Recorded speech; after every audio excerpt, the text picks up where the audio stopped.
This video is sponsored by AtomStack. So I've recently been running into some storage issues. I attempted to fix it by buying some stackable Euro norm crates, which has been helping out a little bit. but of course you need to unstack them to get to the stuff that's inside. So these have been stacked up and they've been causing a mess because I unstack them and I don't put them back in their spot. So in this project I'd like to design a solution for that where we can actually open the bottom layers and not disturb the top ones. And I'd like it to be modular in a sense so that we can upgrade it later down the line. And a little while ago, AtomStack actually reached out and offered to send me the Glacier, which is a brand new laser cutter they just brought out to the market. It has two variants, a 120 watt module and a 90 watt module. This really opens up a lot of DIY projects for me, so we can actually use this laser cutter to create the storage system. Very simple project, but I just want to showcase how incredibly powerful this machine actually is. So the first thing I drew out on Shape 3D is the actual box size, so that's 60 by 40 by 22 centimeters high, I believe. And then I created some sheets of multiplex which are 15 millimeters thick.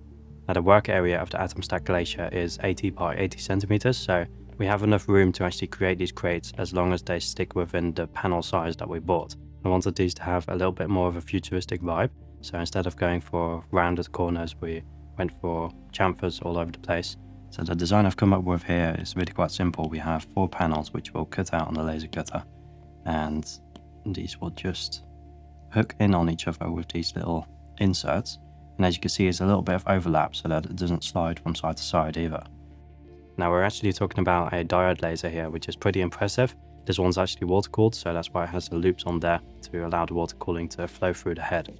Now, of course, with this machine, we do need to do some assembly, but it's really quite simple. Most of the components are already set up in a ready-to-go state. And it also comes with pretty detailed assembly instructions alongside marked little bags with bolts. So you have step 1, step 2, which I really appreciate, so you're not actually using the wrong bolts for the wrong parts on the frame.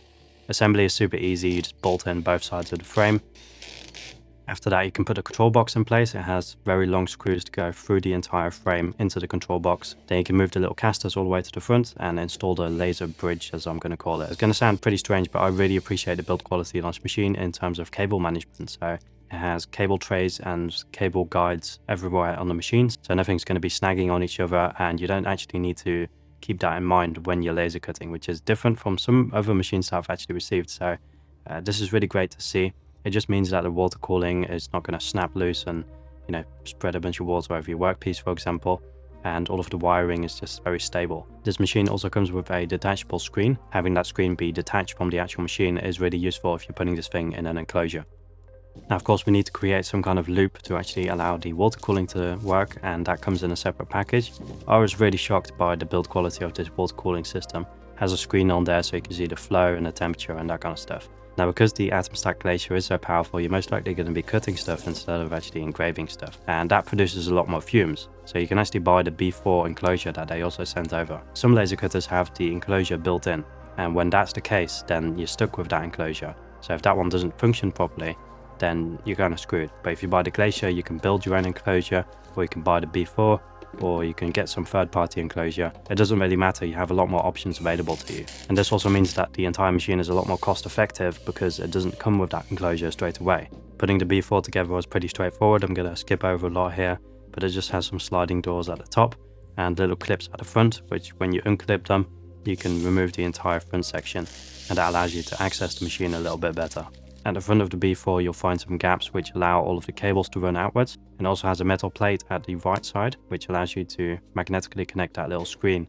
In terms of the water cooling unit, you'll need to make sure to put distilled water in this. You can buy something that's called battery water at a local hardware store, and I think that's totally fine to put in this water cooling loop.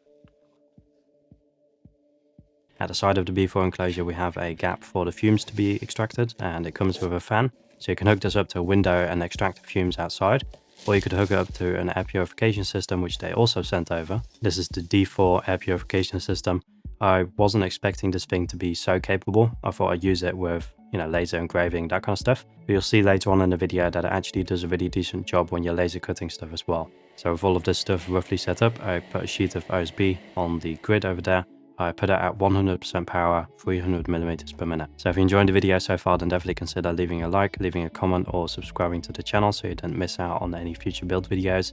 And also checking out the Patreon page, I upload all of the designs that I make over there, so you can download those, adjust them to your own needs. Maybe if you have a laser cutter like this, you can just cut this design out if you want to.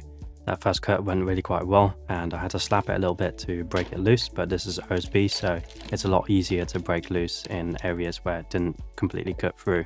Highly recommend actually using this material to build stuff. It's cheap and it's pretty solid as well.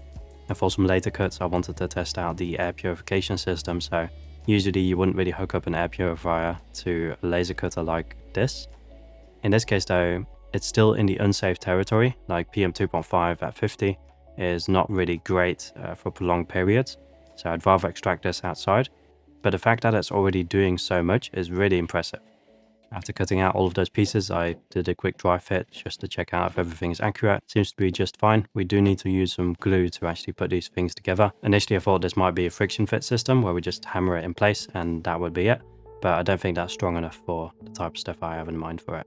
So I went back to the Glacier and I did some more cutting, and it's pretty impressive. I ran this machine at 100% power for 2 to 3 hours straight. The water cooling unit is really doing its work over here. OSB is of course really inconsistent in terms of wood type and wood thickness at certain areas, so sometimes you'll see a little bit of charring and then at other spots it doesn't cut quite through. That's not because of the laser, that's just because of the material choice that we made over here.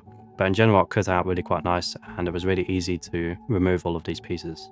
I did once get a comment in the comment section about the charred edges maybe making it a little bit more difficult for the wood glue to absorb into the wood, which might be true, and it might actually reduce the structural integrity a little bit, but you'll see at the end of the video how strong these crates actually are. Alright, so we successfully glued up together these two units, and I just wanted to test these really because I wasn't really sure how strong it would be. It turns out that these things are incredibly strong, and I totally overbuilt these. I was initially going to go for 9mm thick OSB, and I wish I had, but then it wouldn't be a really cool showcase of the laser cutter. As much as I like these because they are so solid, there is this gap over here which I find somewhat, I think we can make that a little bit more useful if we extend the side panels of one of these boxes so that it fits another one of these Euronorm crates, and in that way we won't have this weird little split over there. So I went back into the CAD, I did a really simple modification, just extended one of those side panels. As good as this machine actually is, there's this one point that I would really like to see AtomStack do. So currently it's a 120 watt module on a work surface that is 80 centimeters by 80 centimeters. And that's big, that's really big. But if you would make that 160 centimeters by 80 centimeters, you could put a full sheet of, multiplex or OSB in there that you can just buy from the hardware store, instead of having to cut it down to size before you put it in a laser cutter. And that would allow you to make complete setups as well. Like most of the setup builds in the studio space were made on a laser cutter. And I'd really like to see AtomStack produce an upgrade kit, so you can upgrade your current AtomStack Glacier to a 160 centimeter model. So just to recap, I found that the AtomStack Glacier is a really capable machine. With that 120 watt water-cooled diode laser, it offers very stable performance. It can do longer batch processing without power decay. On top of that, you have the work area, which is 80 by 80 centimeters, and although I would have liked that to be 80 by 160 centimeters, because then you can put a full sheet in there, 80 by 80 is quite a lot of space, and you can do quite a lot of projects with a machine like this. Something else I really appreciate is all of the settings you can access via that detachable screen. So you can turn off the fire detection system, and that's something I often do because I monitor the machine via an external monitor, and I don't want it to shut down accidentally by sending off a false alarm, for example.